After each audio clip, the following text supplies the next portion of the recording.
नमस्कार, बीएसटीवी मध्य प्रदेश छत्तीसगढ़ आप देख रहे हैं और मैं हूं आपके साथ पूर्वी नेमा। देश में चुनावी शोर थम गया है, सरकार भी बन गई है, लेकिन सियासत खत्म नहीं हुई है। सियासत निरंतर चलने वाली प्रक्रिया है।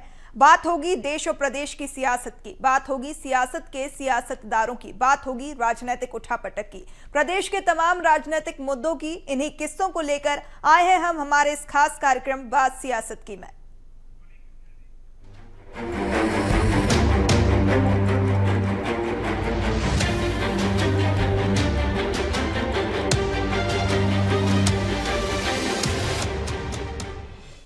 छत्तीसगढ़ के विष्णुदेव साय सरकार का पहला जनदर्शन कार्यक्रम राजधानी रायपुर स्थित मुख्यमंत्री निवास कार्यालय में आयोजित किया गया। इस दौरान प्रदेश के विभिन्न जिलों से बड़ी संख्या में आए नागरिकों ने मुख्यमंत्री से मुलाकात कर अपनी समस्याओं और अपेक्षाओं को उनसे अवगत कराया। मुख्यमंत्री श्री साय ने कहा कि जनदर्शन में प्राप्त आवेदनों का तत्परता के साथ निराकरण किया जाएगा। वहीं विपक्ष ने सीएम के जनदर्शन पर तंज भी कसा है। देखिए खास रिपोर्ट। जनदर्शन एक नजर प्रमुख झलकियों पर। सीएम हाउस में जनदर्शन कार्यक्रम का हुआ आगाज। प्रदेश के विभिन्न इलाकों से पहुंचे हजारों लोग। निराकरण करने के लिए विभागीय अधिकारियों को दिए निर्देश। दिव्यांग बच्चे हेमराज राठिया को मौके से ही भेज दिया दिव्यांग विशेष गृह। मणिराम को 1 घंटे में मिला दिव्यांग प्रमाण पत्र। किसी को व्हीलचेयर, किसी को ट्राइसाइकिल तो किसी को मिला कृत्रिम पैर। फर्जी साइन कर किसान के खाते से निकाली गई रकम। सीएम विष्णुदेव ने दिए तत्काल जांच के निर्देश। बता दें कि मुख्यमंत्री जनदर्शन कार्यक्रम के माध्यम से प्रत्येक गुरुवार को सुबह 11 बजे से दोपहर 1 बजे तक आम नागरिक से सीधे मुलाकात कर उनकी समस्याओं और अपेक्षाओं की सुनवाई करेंगे। जनदर्शन कार्यक्रम में मुख्यमंत्री के समक्ष प्रस्तुत की जाने वाली समस्याओं, अपेक्षाओं, आवेदनों को पंजीबद्ध करने के साथ ही इसे जनदर्शन पोर्टल में अपलोड किया जाएगा। इस पोर्टल में दर्ज आवेदकों की मॉनिटरिंग सीधे मुख्यमंत्री करेंगे। आम जनता से मिले आवेदनों को संबंधित विभाग द्वारा समय सीमा में निराकृत कर इसकी जानकारी आवेदक को देंगे। मुख्यमंत्री विष्णुदेव साय को जनदर्शन कार्यक्रम में मुलाकात के लिए बड़ी संख्या में महिलाएं भी आई थी। उन्होंने मुख्यमंत्री साय को प्रदेश में महतारी वंदन योजना शुरू करने के लिए बधाई दी और कहा कि महतारी वंदन योजना के माध्यम से मिलने वाली सहायता राशि से उन्हें अपनी जरूरी कामों को पूरा करने में मदद मिलने लगी है। इसके अलावा बड़ी संख्या में लोग अपनी समस्याओं को लेकर जनदर्शन में पहुंचे। पंचायत में एक कच्ची रोड है जो आश्रित ग्राम को जोड़ती है, जिससे स्कूल, राशन दुकान, पंचायत भवन, मिडिल स्कूल और कृषि मंडी जाने का एक ही मुख्य मार्ग है, जो कि अत्यंत जर्जर है। विगत 2 साल से हम लोग आवेदन दे रहे हैं मैडम। बीजेपी कार्यालय में भी जो सहयोग का आवेदन लगा था कार्यकर्ताओं के लिए, वहां भी दिए, वहां भी उन्होंने कलेक्टर को मार्क किया। उसके बाद भी आज तक हमें स्वीकृति प्राप्त नहीं हुई। जनपद पंचायत द्वारा तो उम्मीद है कि सीएम साय जो है वह अब अधिकारियों को निर्देश देंगे। बिल्कुल निर्देश देंगे और समस्याएं का हमारी हल करेंगे। हमारा बहू कैंसर की बीमारी में अस्पताल में मेकाहारा में भर्ती है, उसके लिए सहायता राशि मुख्यमंत्री से मांगने आए हैं। मेरा एक मांग है सीएम साहब से कि हमारे प्रदेश का सभी महिलाओं को तो 1-1 हज़ार रुपये दे रहे हैं, लेकिन हम लोग को दिव्यांग साथी लोगों को क्या दे रहे हैं? हम लोग को 500 से ज़्यादा हम लोग का पेंशन नहीं बढ़ रहा है, हम लोग का गरीबी दूर नहीं हो रहा है और हम लोग का गरीबी रेखा से नाम हटाया जाए। बहुत लोग विकलांग पेंशन के लिए त्रस्त हो रहे हैं कि हम लोग गरीबी रेखा में नाम नहीं है, तो पेंशन के लिए उन लोग त्रस्त हो रहे हैं और परेशान हो रहे हैं, जीने के लिए परेशानी हो रहा है। पिछले 10 महीने से हमारी नियुक्ति नहीं हो पाई है। पिछले गवर्नमेंट किस की नियुक्ति? CGPSC के थ्रू मैम यहाँ पर कल्चर डिपार्टमेंट में हम लोग का अधिकारी के रूप में सिलेक्शन हुआ था, पर अभी तक उसकी नियुक्ति नहीं हो पाई है। तो बस उसी के रिक्वेस्ट के लिए आए हैं कि उनके कार्यकाल में नियुक्ति हो जाए। मुख्यमंत्री ने जनदर्शन कार्यक्रम को संबोधित करते हुए कहा कि हमारी सरकार को 6 महीने हुए हैं, लगातार लोगों से मिलकर उनकी समस्या को हल करने का प्रयास किया गया। पहले भी मुख्यमंत्री डॉक्टर रमन सिंह के समय मुख्यमंत्री लोगों से जनदर्शन में मिलते थे। हम हर गुरुवार आप सभी से मिलेंगे और आपकी समस्या के समाधान की दिशा में भी काम करेंगे। हमारी सरकार को करीब 6 महीना हुआ है और 6 महीने में हम जब भी रायपुर में रहे हैं तो लगातार प्रयास किए हैं कि प्रदेश के लोगों से मुलाकात करें, उनकी समस्या को सुने। हम लोग की सरकार पहले थी, डॉक्टर रमन सिंह जी मुख्यमंत्री थे, तो उस समय भी सप्ताह में एक दिन जनदर्शन का कार्यक्रम होता था, जिसमें डॉक्टर रमन सिंह जी पूरे प्रदेश के लोगों से मिलते थे। तो उसी परंपरा को हम आगे बढ़ा रहे हैं और अब प्रत्येक सप्ताह हर गुरुवार को ये जनदर्शन प्रातः 11 बजे से लेकर 1 बजे तक रहेगा। वहीं मुख्यमंत्री निवास में जनदर्शन को लेकर पूर्व सीएम भूपेश बघेल का कहना है कि जनदर्शन के पहले दिन जनप्रतिनिधि और अधिकारियों के खिलाफ शिकायत आ रही है। साजा विधायक के खिलाफ 2 लाख लेकर मामला दबाने की भी शिकायत की गई है। यह गंभीर मामला है। अधिकारियों के खिलाफ भी जमीन हड़पने का मामला आ रहा है। मुख्यमंत्री विष्णुदेव साय जी ने जनदर्शन शुरू किया और पहले दिन ही जनप्रतिनिधि अधिकारियों के खिलाफ शिकायतें आ रही है।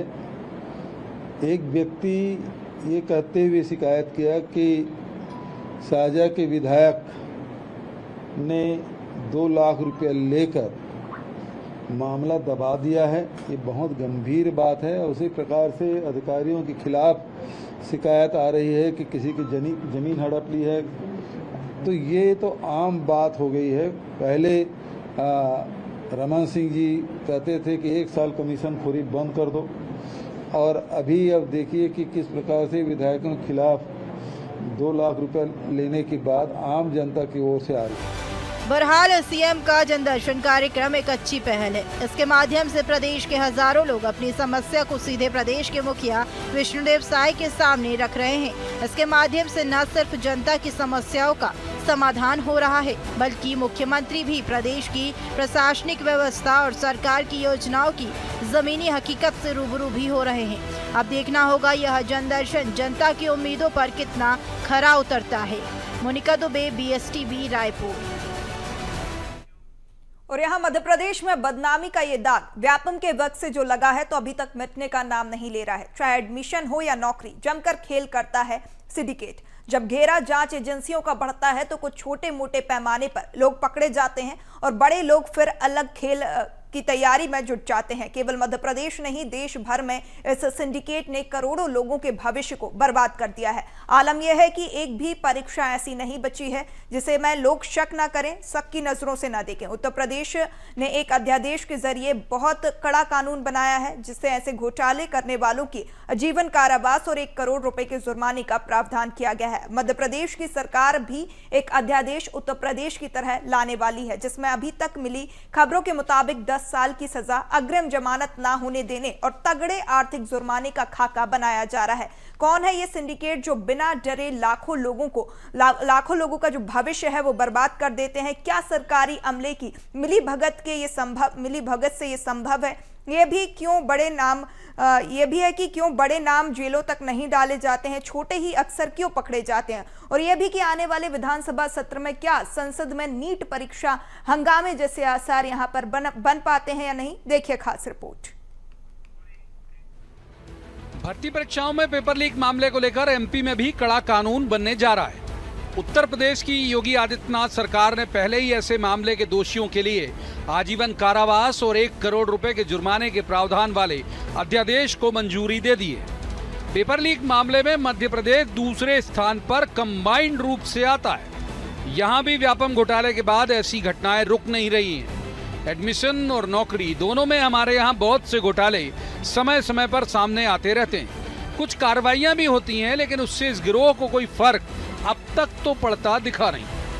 पेपर लीक में लिप्त व्यक्ति की संपत्ति भी सरकार अटैच कर लेगी। अब जो नया कानून बनेगा उसके मुताबिक इस एक्ट का प्रारूप करीब फाइनल है। इसे जांच के लिए विधि विभाग को भेजा गया है। बताया जाता है कि सरकार की मंशा थी कि इस कानून को विधानसभा के इसी सत्र में लाया जाए, लेकिन अब इसे अध्यादेश के जरिए सत्र के बाद लागू किया जा सके। लगातार पेपर लीक जिस प्रकार के कांग्रेस की सरकारों में होते रहे हैं और जो माफिया पनपा हुआ है और जिस प्रकार से ये काम करता उसको ध्वस्त करने का काम करती रही है, और आगे भी सख्त कानून बने, उसको लेकर जो 1 जुलाई से कानून बन रहे हैं उसमें भी प्रावधान है। और मध्य प्रदेश की सरकार और सख्त कानून लेकर आ रही है और आने वाले समय में इस प्रकार के लोग जो बच्चों के भविष्य से खिलवाड़ करते हैं, युवाओं के भविष्य से खिलवाड़ करते हैं, वो कामयाब ना हो पाए, कानून अपना काम करे, इसका प्रयास है।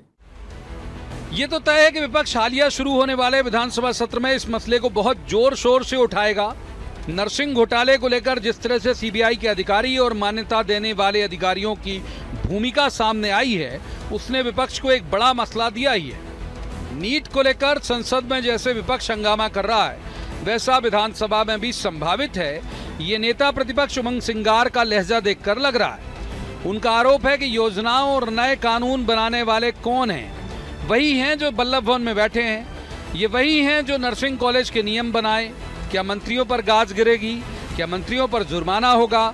जहां से गंगा बहती है आपको वहां से पानी साफ करना होगा, ये कहना है उमंग सिंगार का। ये पेपर लीक तो बात की चीज है कि ठीक है, उस पर 1 करोड़ का जुर्माना 10 साल, इस पर स्वागत करते, लेकिन योजनाओं को नियम बनाने वाले कौन, कानून बनाने वाले कौन?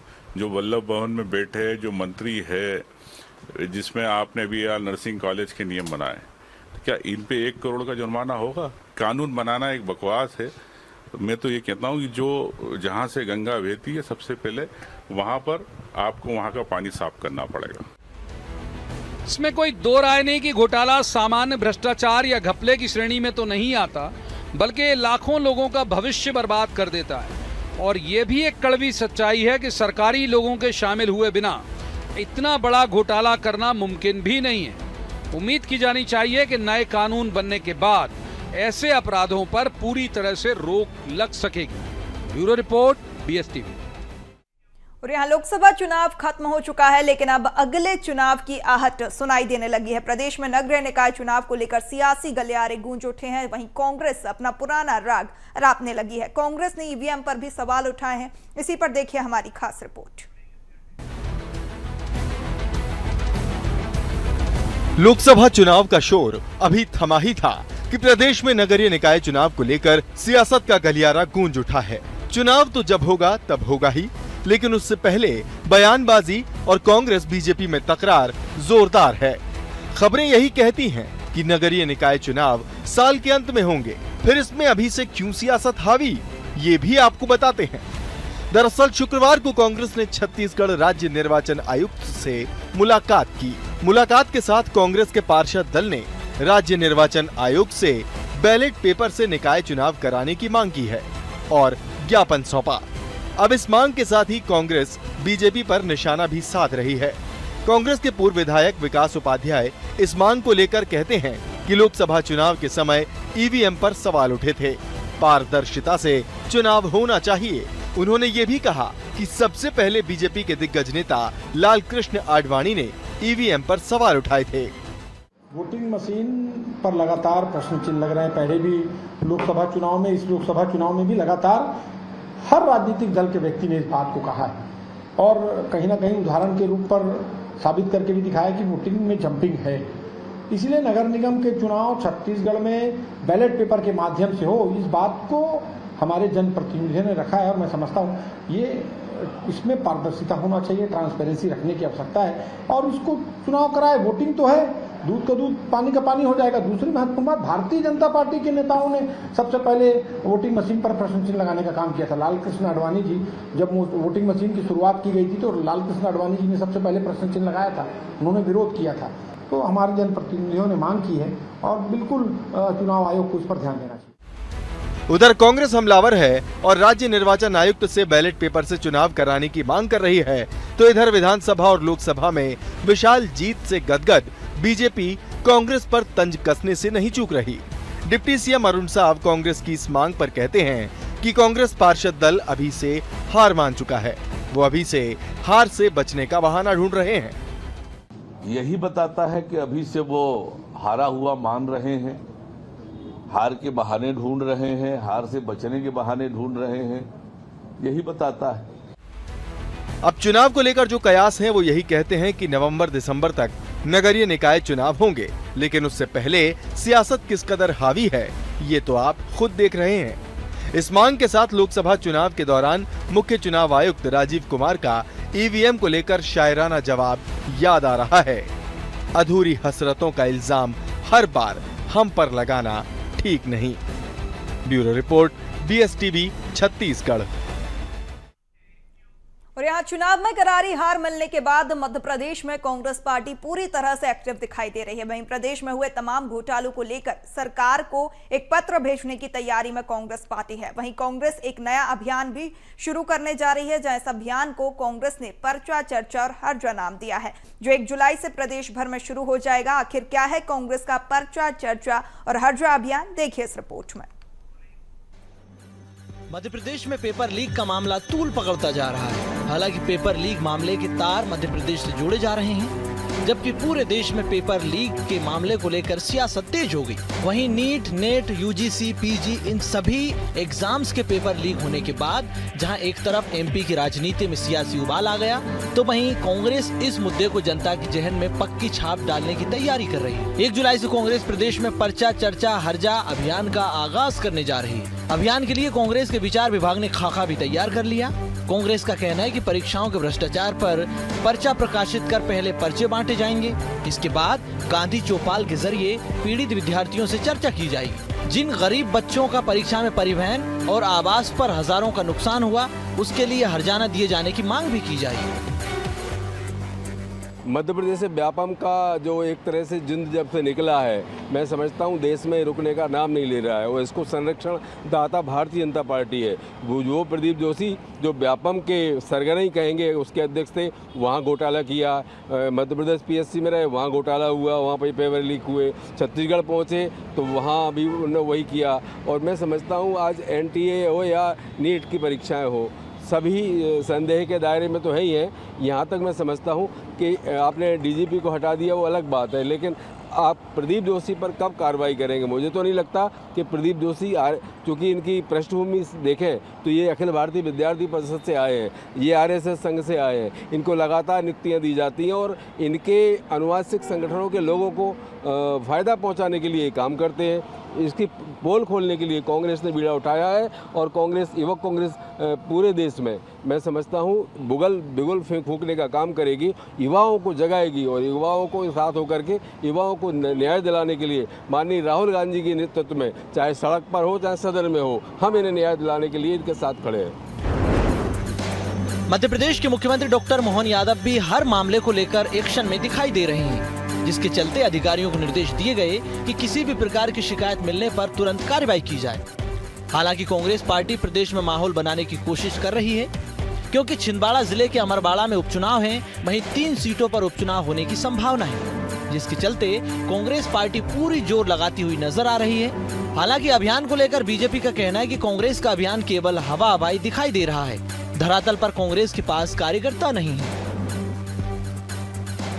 कांग्रेस पार्टी का संगठन जमीनी स्तर पर पूरी तरह समाप्त हो गया है। केवल और केवल कागजी बातें रह गई हैं। ना कांग्रेस पार्टी के पास कोई नीति है, ना जनहित के कोई मुद्दे हैं। केवल और केवल नकारा विपक्ष की भूमिका निभा रही है। जो भी अभियानों की बात कर रही है, ये केवल हवा हवाई और मीडिया की सुर्खियों में रहने वाले कागजी कार्यक्रम है। जमीन पे कहीं कोई कार्यक्रम नहीं चलने वाला। प्रदेश की जनता जानती है कि मध्य प्रदेश में डॉक्टर मोहन यादव जी की सरकार और केंद्र में मोदी जी की सरकार, दोनों डबल इंजन की सरकार है, प्रदेश की खुशहाली के लिए और जीरो टॉलरेंस की नीति पर चलते हुए काम कर रही हैं। पर्चा, चर्चा, हर्जा कांग्रेस के अभियान से कांग्रेस पार्टी को कितनी सफलता मिलती है, ये तो वक्त बताएगा। मगर एक बात तो साफ है कि मध्य प्रदेश में घोटाले को लेकर सियासत तेज हो गई है। कांग्रेस सरकार को घेरने की पूरी तैयारी कर रही है। अब देखना होगा कि कांग्रेस अपने मुद्दे को भुनाने में कितना सफल हो पाती है। भोपाल से कैमरा पर्सन शैलेंद्र रावत के साथ विवेक राणा की रिपोर्ट। और यहाँ ग्वालियर में ACS और ग्वालियर संभाग के प्रभारी KC गुप्ता ने संभागीय बैठक ली। बता दें, बैठक में ग्वालियर संभाग के सभी जिलों के विधायकगण, कलेक्टर और संभागीय अधिकारियों की मौजूदगी रही। लेकिन बैठक में कांग्रेस विधायकों ने विकास कार्यों में सौतेले व्यवहार का आरोप लगाया। वहीं भारतीय जनता पार्टी के विधायकों ने कांग्रेस विधायकों के आरोपों को सरासर गलत बताया। दरअसल ACS द्वारा जनवरी माह में ली गई बैठक में जनप्रतिनिधियों द्वारा दी गए सुझावों पर अमल की समीक्षा को लेकर बैठक का आयोजन किया गया। संभाग आयुक्त कार्यालय में आयोजित इस बैठक में संभाग के सभी विधायक, कलेक्टर और अधिकारी मौजूद रहे। बैठक में विधायकों के सुझाव के आधार पर जिलेवार और विधानसभा वार विकास की कार्य योजना तैयार करने पर चर्चा की गई। लेकिन बैठक में मौजूद कांग्रेस विधायकों ने अपने विधानसभा क्षेत्र में विकास कार्यों को लेकर सरकार पर सौतेला व्यवहार करने का आरोप लगाया। बैठक में कांग्रेस विधायकों ने एक साथ मिलकर कहा कि उनके क्षेत्र में सड़क, पानी, बिजली जैसी मूलभूत सुविधाओं को लेकर जनता काफी परेशान हो चुकी है, लेकिन जिम्मेदार अधिकारी कोई ठोस कदम नहीं उठा रहे हैं, जिससे साफ जाहिर होता है कि क्षेत्र की जनता के साथ शासन और प्रशासन दोनों ही सौतेला व्यवहार कर रहे हैं। ये मैंने मीटिंग में भी बोला है कि शासन बगैर किसी पक्षपात, भेदभाव और राग द्वेष के काम करे। इस पर भेदभाव, पक्षपात यदि विकास संबंधी में आप करेंगे तो फिर सबका साथ, सबका विकास, ये तो फिर नारा कोई मतलब नहीं रह गया। वहीं कांग्रेस विधायकों के आरोपों पर भाजपा विधायक देवेंद्र जैन ने पलटवार किया। उन्होंने कहा कि कांग्रेस विधायकों के आरोप सरासर गलत हैं। बैठक में उन्होंने कहा कि जब सत्ता पक्ष के विधायक ही परेशान हैं, तो हम भी परेशान होने के लिए तैयार हैं। भाजपा विधायक ने भी इस बात को लेकर स्वीकार किया कि सत्ता पक्ष और विपक्ष के सभी विधायकों के इलाकों में सड़क, पानी, बिजली जैसी मूलभूत सुविधाओं से लोग जूझ रहे हैं। ऐसे में एसीएस महोदय के जरिए सीएम तक अपनी परेशानी भेज रहे हैं ताकि जल्द उनका समाधान हो सके। बिल्कुल नहीं कहा। उनने ये कहा कि सत्ता पक्ष के विधायक ही परेशान है, तो हमें क्या दिक्कत है।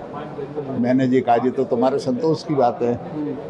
क्या बाकी सत्ता पक्ष के विधायक परेशान नहीं, समस्याएं लगभग समान है, उसमें सत्ता पक्ष और विपक्ष का कोई मतलब नहीं है। जो मूलभूत समस्याएं पानी, बिजली की, वो चाहे विधायक कांग्रेस का हो, चाहे किसी भी दल का हो, समस्याएं लगभग समान है। गौरतलब है कि मुख्यमंत्री डॉक्टर मोहन यादव की अध्यक्षता में बीते जनवरी महीने में ग्वालियर में आयोजित हुई संभागीय बैठक में जनप्रतिनिधियों ने ध्यान में कई समस्याओं को लाया, सुझाव भी दिए और अपनी मांगों को पूरा करने की बात भी कही गई। जिसके बाद अतिरिक्त मुख्य सचिव केसी गुप्ता ने सभी जिला कलेक्टर को निर्देश दिए कि लोगों की समस्याओं का निराकरण समय पर होना चाहिए। उन्होंने कहा कि क्षेत्रवार 5 वर्षीय विकास विजन तैयार करें। उन्होंने ये भी निर्देश दिए कि 5 वर्षीय विजन में 2 साल के भीतर और उसके अगले 3 साल में कौन कौन से कार्य किए जाने हैं, उसका भी रोड मैप तैयार करें। बैठक में संभाग के सभी जिलों से संबंधित कुल मिलाकर 170 से ज्यादा समस्याएं और सुझाव आए। इनमें से 77 का निराकरण किया जा चुका है और 51 निराकरण के अंतिम चरण में। और इसी के साथ बात सियासत की में फिलहाल इतना ही। आप बने रहिए BS टीवी के साथ। नमस्कार।